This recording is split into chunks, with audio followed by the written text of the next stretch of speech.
Hello বন্ধুরা, আজকে আমি রান্না করব ইলিশ মাছের মাথা দিয়ে কলার মোচা। এই কলার মোচা কাটে নিচ্ছি বাইচে কুচি কুচি করে। এই যে কলার মোচা বাছা হয়ে গেছে, কাটছি এখন। তোমরা সঙ্গে থাকো। এই সিদ্ধ করে নিচ্ছি, সিদ্ধ হয়ে গেছে, জলটা ঝরায় নিচ্ছি সেকনিতে দিয়ে। কড়াই বসায় দিছি, তেল দিয়ে দিছি। তোমরা দেখতে থাকো, সঙ্গে থাকো, শেয়ার করো, কমেন্ট করো। মাছ ভেজে নিচ্ছি হালকা করে। কলার মোচা রান্না করব আর বেগুন দিয়ে, কালো জিরা, কাঁচা লঙ্কা দিয়ে ইলিশ মাছের ঝোল। মাছগুলো হালকা করে একটু ভেজে নিচ্ছি। ভাজা হয়ে গেছে, নামায় নিচ্ছি। ইলিশ মাছের মাথা দিয়ে কলার মোচা ঘন্ট, কাঁচা লঙ্কা, কালো জিরে দিয়ে ইলিশ মাছের ঝোল বেগুন দিয়ে।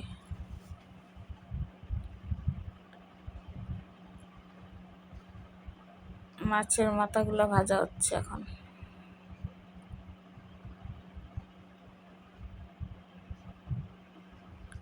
মাছের মাথা ভাজা হয়ে গেছে, এখন বেগুনগুলো একটু ভেজে নিচ্ছি।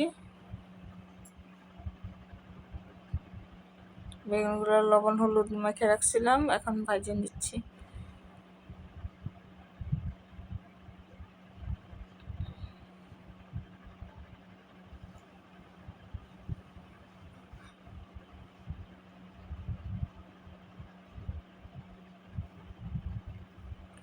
বেগুন ভাজা হয়ে গেছে, নামায় নেব।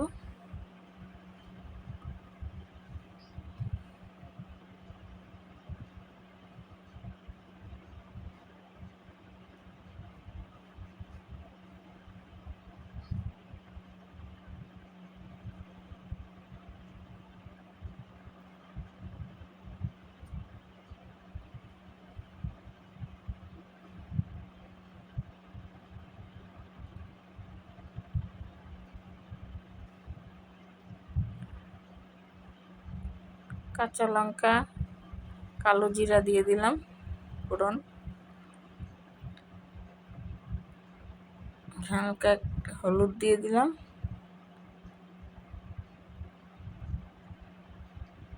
স্বাদ মতন লবণ দিয়ে দিলাম, দিয়ে নাড়িয়ে নিচ্ছি।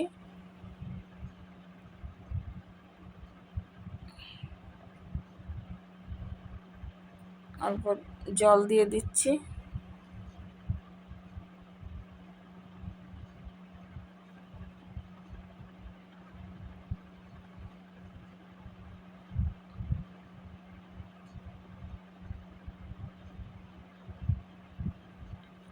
জলটা জাল হয়ে গেছে, বেগুনগুলো দিয়ে দিচ্ছি, বেগুন ভেজে রাখা।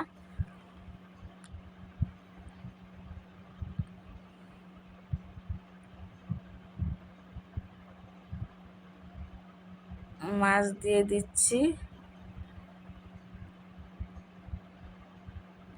আর কালো জিরা, হালকা একটু কালো জিরা বাটে রাখছিলাম, কালো জিরা বাটাটা দিয়ে দিব। কালো জিরা বাটাটাও দিয়ে দিচ্ছি।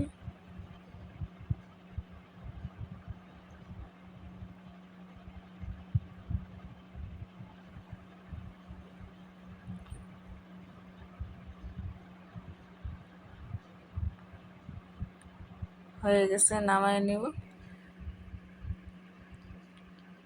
আবার কড়াই বসিয়ে দিচ্ছি, কড়াইতে তেল দিয়ে দিচ্ছি, শুকনো লঙ্কা, তেজপাতা দিয়ে দিচ্ছি। কলার মোচাগুলো দিয়ে দিচ্ছি। সিদ্ধ করে হালকা একটু বাইটে নিচ্ছিলাম, কাঁচা লঙ্কা ফাটিয়ে রাখছিলাম দিয়ে দিচ্ছি। স্বাদ মতন লবণ দিয়ে দিচ্ছি, হলুদ দিয়ে দিচ্ছি। মাছের মাথাগুলো, ভাজিয়ে রাখা মাছের মাথা দিয়ে দিচ্ছি, দিয়ে ভালো করে নাড়িয়ে নিচ্ছি। হয়ে গেছে, নামায় নিচ্ছি।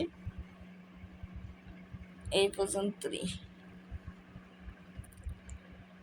আজকের মতন শেষ।